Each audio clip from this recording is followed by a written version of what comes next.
அன்பார்ந்த விழாவின் நாயகர் நூற்றாண்டை கண்ட மாமனிதர் ஐயா RNK என்னும் நல்ல கண்ணு ஐயா அவர்களே, இந்திய கம்யூனிஸ்ட் கட்சியின் மாநில செயலாளர், நிகழ்வை வெற்றிகரமாக ஒருங்கிணைத்து வழிநடத்திக் கொண்டிருக்கிற அண்ணன் இரா முத்தரசன் அவர்களே, பேசி விடைபெற்று சென்றிருக்கிற மார்க்சிஸ்ட் கம்யூனிஸ்ட் கட்சியின் மாநில செயலாளர், மதிப்பிற்குரிய தோழர் அவர்களே, ஐயா குசேலர் அவர்களே, மறுமலர்ச்சி திராவிட முன்னேற்ற கழகத்தின் பொதுச் செயலாளர், மாநிலங்களவை உறுப்பினர், பெரு மதிப்பிற்குரிய அண்ணன் புரட்சி புயல் வைகோ அவர்களே,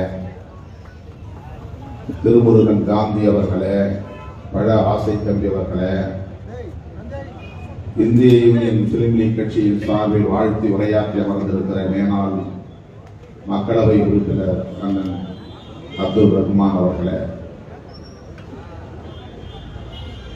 ஆம் ஆத்மி கட்சியின் தலைவர் மதிப்புக்குரிய தோழர் அவர்களே, பரவலாக கூடியிருக்கிற இடதுசாரி ஜனநாயக சக்திகளே, உங்கள் அனைவருக்கும் என்னுடைய பணிவார்ந்த வணக்கத்தை தெரிவித்துக் கொள்கிறேன். இந்திய கம்யூனிஸ்ட் கட்சியின் வயது 100, ஐயா RNK அவர்களின் வயது 100 ஆண்டு வாழ்க என்று எல்லோரும் நம்மை வாழ்த்துவார்கள். ஆனால் அனைவருக்கும் அந்த வாய்ப்பு கிடைப்பதில்லை. ஒவ்வொரு பிறந்த நாளின் போதும் நம்மை வாழ்த்தக்கூடியவர்கள் அப்படி மனம் திறந்து வாழ்த்துவதுண்டு. மனிதன் 100 ஆண்டு வாழ்வது என்பதே பெரும் பாக்கியம் என்று நம்புகிறோம். அப்படி 100 ஆண்டு வாழ்வது, அதுவும் சுய நிலைவோடு நினைவாற்றலோடு வாழ்வது மிக மிக அரிது, அரிதிலும் அரிது. அதுவே ஒரு சாதனை என்றுதான் நாம் கருதுகிறோம். உள்ளமும் உடலும் நலமுடன் இருக்கிறது, 100 ஆண்டுகள் தாக்கு பிடிக்கிறது. 100 ஆண்டு காலம் இதயம் ஓய்வின்றி துடித்துக் கொண்டே இருக்கிறது என்றால் அந்த இதயம் எவ்வளவு வலிவானது. 100 ஆண்டுகள் வரை நுரையீரல் இயங்கிக் கொண்டே இருக்கிறது என்றால் அந்த நுரையீரல் எந்த அளவுக்கு பரிசுத்தமாக இருக்கிறது, நோய் தொற்று இல்லாமல் இருக்கிறது. 100 ஆண்டுகள் வரையில் ஒருவருக்கு சிறுநீரகம் பழுதடையாமல் இருக்கிறது என்று சொன்னால் எந்த அளவுக்கு அவர் உள்ளத்தாலும் உடலாலும் கட்டுப்பாடோடு வாழ்ந்திருக்கிறார், ஒழுக்கமாக வாழ்ந்திருக்கிறார் என்பதை உறுதிப்படுத்துகிறது. ஆக நாம் 100 ஆண்டு வாழ்வது என்பதே நம்முடைய முறைகளுக்கெல்லாம் அதற்கு அடிப்படை காரணங்களாக இருக்கின்றன. அத்தகைய அளப்பரிய வாய்ப்பை இடதுசாரி இயக்க தலைவர்கள் 2 பேர் சாதித்திருக்கிறார்கள். ஒருவர் சங்கரையா, இன்னொருவர் ஐயா நல்லக்கண்ணு. பொது வாழ்விலே எவ்வளவு இடர்கள் இருக்கும், எவ்வளவு இன்னல்கள் இருக்கும், மன உளைச்சல் இருக்கும், அழுத்தம் இருக்கும், எல்லாவற்றையும் உள்ளம் தாக்கு பிடித்திருக்கிறது என்று சொன்னால் அந்த உள்ளம் அவ்வளவு வலிமையாக இருக்கிறது. வலிமையாக இருக்கிறது என்று சொன்னால் அந்த உள்ளம் தூய்மையாக இருக்கிறது என்றுதான். ஆக பெரியார் கூட 94 வயதை தொட்டார், 95வது வயதில் காலமாகிவிட்டார். முத்தமிழறிஞர் கலைஞர் அவர்களும் அதற்கு இணையாக வாழ்ந்தார். ஆனால் இடதுசாரி இயக்க தலைவர்கள் இந்த 2 பேரும் குறிப்பிடத்தக்க சாதனையாக வாழ்ந்து காட்டியிருக்கிறார்கள். அப்படி வாழ்ந்த நாள் முழுவதும் தாம் ஏற்றுக்கொண்ட, உள்வாங்கிக் கொண்ட கொள்கை கோட்பாட்டுக்கு உறுதியாக இருந்திருக்கிறார்கள், உண்மையாக இருந்திருக்கிறார்கள் என்பதுதான் இதிலே சிறப்பு. முன்னுக்கு பின் முரணாக இல்லாமல் ஏற்றுக்கொண்ட கொள்கைக்கு மாறுபாடாக செயல்படாமல் மக்களுக்கு துரோகம் இழைக்காமல் தாம் ஏற்றுக்கொண்ட கொள்கையே உயிர் மூச்சு என்று அதிலே பிடிப்போடு இருந்து வாழ்ந்து நமக்கு வழிகாட்டி இருக்கிறார்கள், சான்றாக வாழ்ந்து காட்டியிருக்கிறார்கள். அவருடைய 100ஆண்டு விழாவிலே, பிறந்த நாள் விழாவிலே பங்கேற்று அவரை அவருடைய வாழ்த்துக்களை பெறுகிற வாய்ப்பு என்னை போன்றவர்களுக்கு கிடைத்திருப்பது ஒரு மகிழ்ச்சியை தருகிறது. இந்திய கம்யூனிஸ்ட் கட்சி பிறந்து 100வது ஆண்டை எட்டியிருக்கிறது. இதே 1925 தோன்றிய இயக்கம்தான் RSS இயக்கம். இதே காலத்தில் தோன்றிய 1925 தோன்றிய இயக்கம்தான் சுயமரியாதை இயக்கம், நீதி கட்சி ஆகியவற்றின் பாரம்பரியம். அதே காலகட்டத்தில் தான் கம்யூனிஸ்ட் கட்சியும் தோன்றியிருக்கிறது. இன்றைக்கு RSS 100ஆண்டு விழாவை கொண்டாடக்கூடிய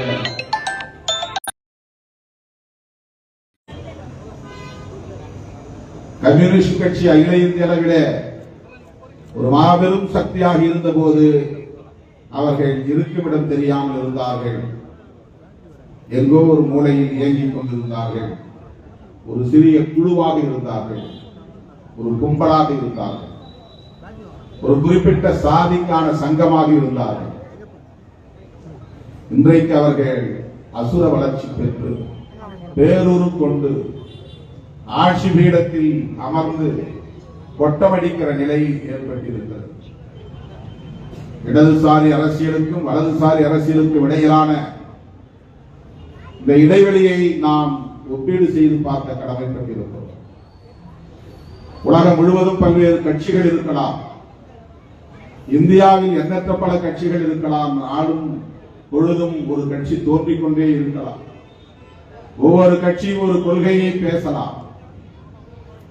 ஆனால் உலகம் முழுவதும் இரண்டே கோட்பாடுகள் தான். ஒன்று இடது.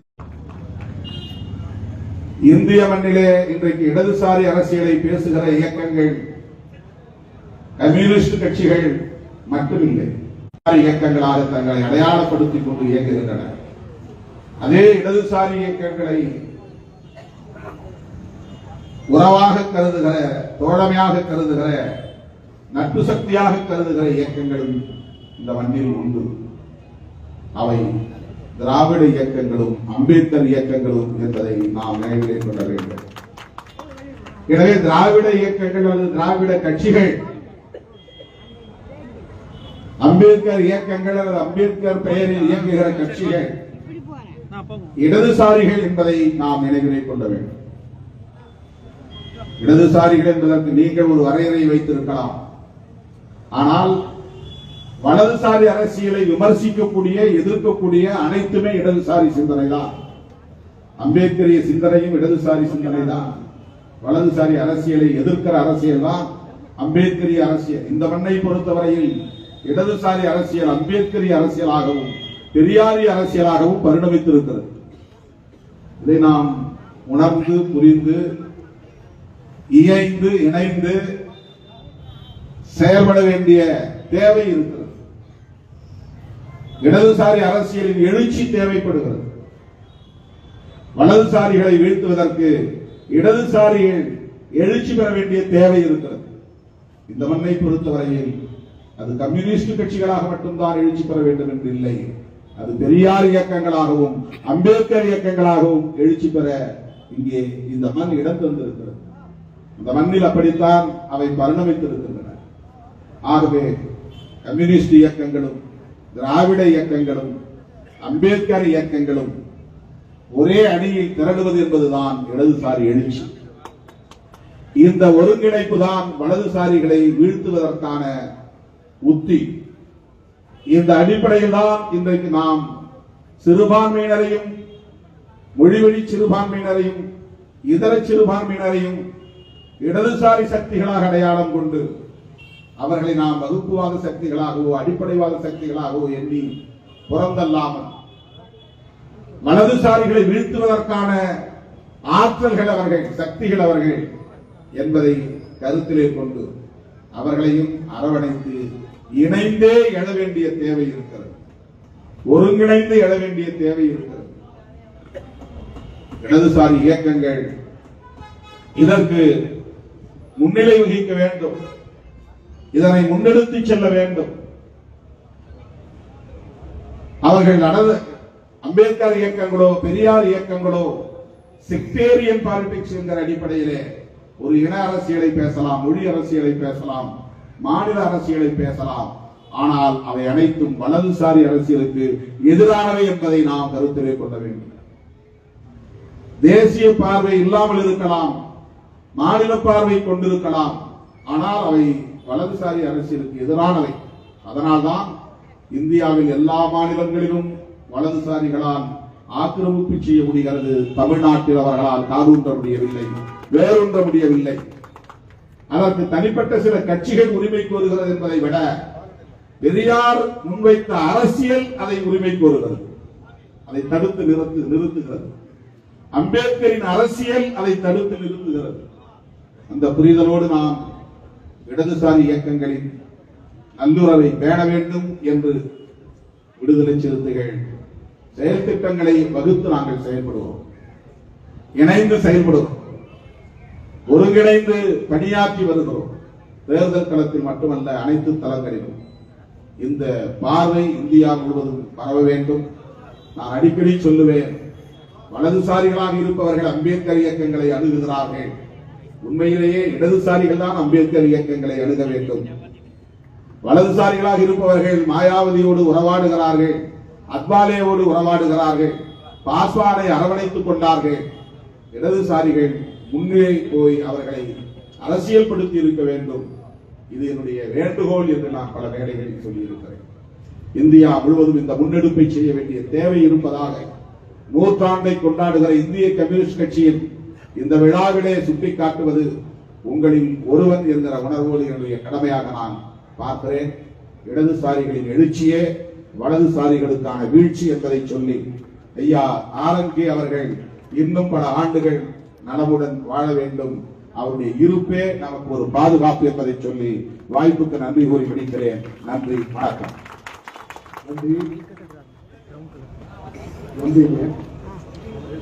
அடுத்து மறுமலர்ச்சி திராவிட முன்னேற்ற கழகத்தின் பொதுச் செயலாளர் பெருமதிப்பிற்குரிய தலைவர் வைகோ அவர்கள் உரையாற்றுவார்.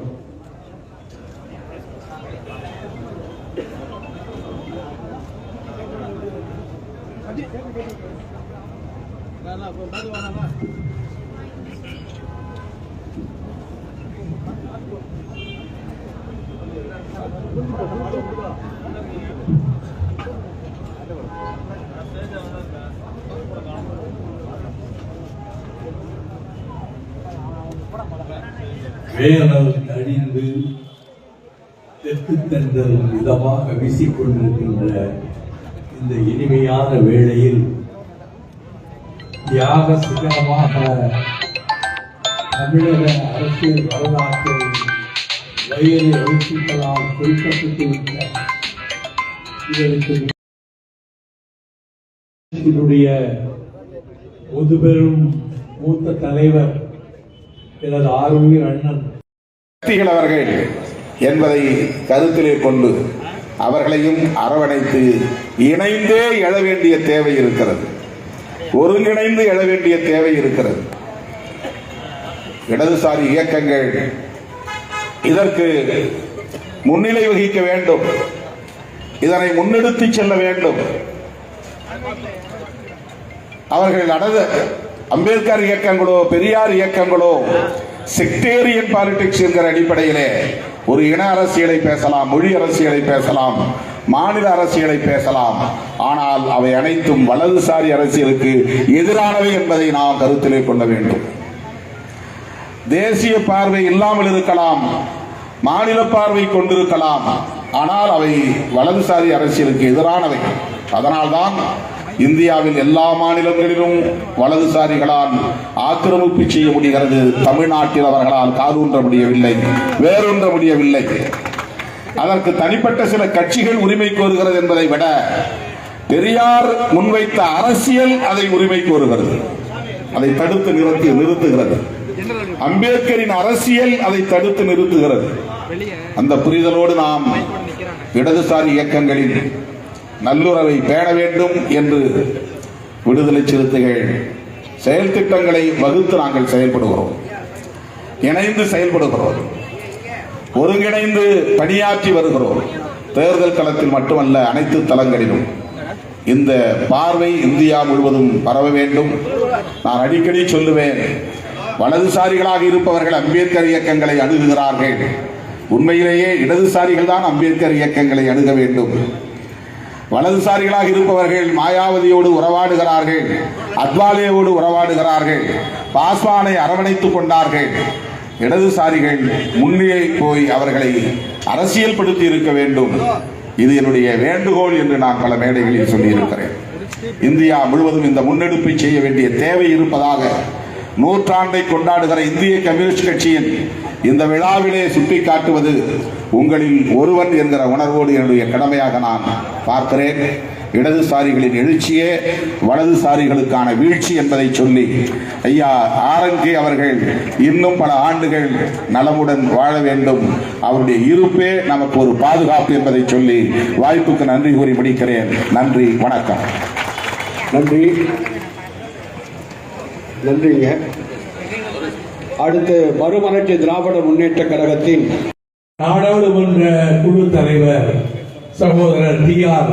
பாலு அவர்களே, இந்த நிகழ்ச்சியை பெருமைப்படுத்திவிட்டு விடைபெற்று சென்றிருக்கின்ற மாண்புமிகு அமைச்சர் பொன்முடி அவர்களே, இன்னும் நான் பெயர்களை குறித்து வைக்க முடியாமல் போயிருந்தாலும் இங்கே வந்திருக்கக்கூடிய தமிழகத்தினுடைய அரசியல் இயக்கங்களின் உயிர் நாதமாக விளங்கக்கூடிய வீரர்களே, இங்கே இனிய உரையாற்றியதோடு மட்டுமல்ல, இளைஞர்கள் எப்படி இருக்க வேண்டும் என்று நான் ஒவ்வொரு கூட்டத்திலும் உதாரணம் காட்டுகின்ற அருமை தம்பி மே 17 இயக்கத்தின் திருமுருகன் காந்தி அவர்களே, இந்த நிகழ்ச்சியிலே கலந்து கொண்டிருக்கின்ற இந்திய கம்யூனிஸ்ட் கட்சியினுடைய மாநில மாவட்ட நிர்வாகிகளே, செங்கொடி தோழர்களே, பத்திரிகையாளர்களே,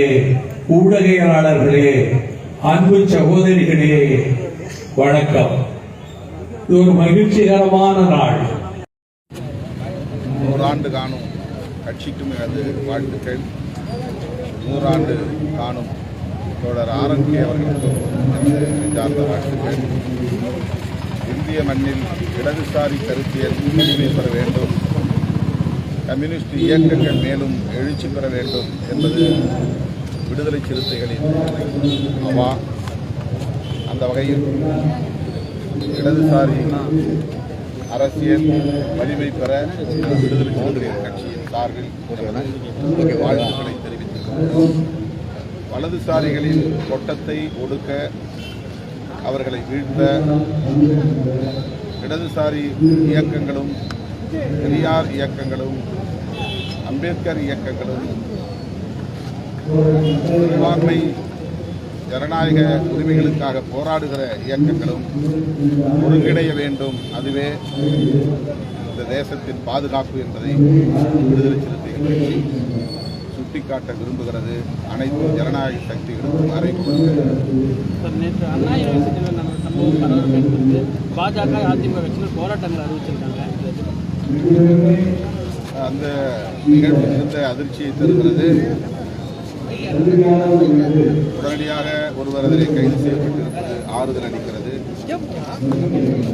கல்லூரி மற்றும் பள்ளி வளாகங்களில், பல்கலைக்கழக வளாகங்களில் மாணவர்களுக்கு உரிய பாதுகாப்பை அளிக்க தீவிர நடவடிக்கைகளை அரசு மேற்கொள்ள வேண்டும், புதிய உத்திகளை கையாள வேண்டும். அதற்கான ஒரு வழிவகை காணுகிற வாய்ப்பை இந்த சம்பவம் உருவாக்கி. ஆகவே மாண்புமிகு முதல்வர் அவர்கள் இந்த பிரச்சனையில் கூடுதல் கவனம் செலுத்தி உண்மையான குற்றவாளிகள் அனைவரையும் கைது செய்து கடுமையான நடவடிக்கை எடுக்க வழிகாட்ட வேண்டும். பாஜக போராட்டங்கள் அறிவிச்சிருக்காங்க. இந்த அரசியல் பின்னணியில் எடுத்துட்டு போறாங்க. இதை எப்படி? அவங்க எதிர்க்கட்சி என்கிற முறையில் அதை செய்கிறாங்க. அமித்ஷா அவர்கள் அம்பேத்கர் குறித்து பேசிய கருத்துக்கு இன்று வரை அவர் மன்னிப்பு கேட்கவில்லை. பிரதமரும் அது குறித்து எந்த இதுவும் பதிலும் அளிக்காமல் இருக்காங்க. தொடர்ந்து இது நீடித்தே வருகிறது. இது உண்மையில் அவர்கள் அம்பேத்கர் மீது என்ன மதிப்பை கொண்டிருக்கிறார்கள் என்பதை அந்த உரையின் மூலம் வெளிப்படுத்தியிருக்கிறார்கள். அவருடைய ஆழ் மனதிலே அம்பேத்கர் மீது வெறுப்புதான் இருக்கிறது என்பதை வெளிப்படுத்தியிருக்கிறார்கள். உரிய நேரத்தில் மக்கள் அவர்களுக்கு பாடம் சட்டம் ஒழுங்கு குறித்து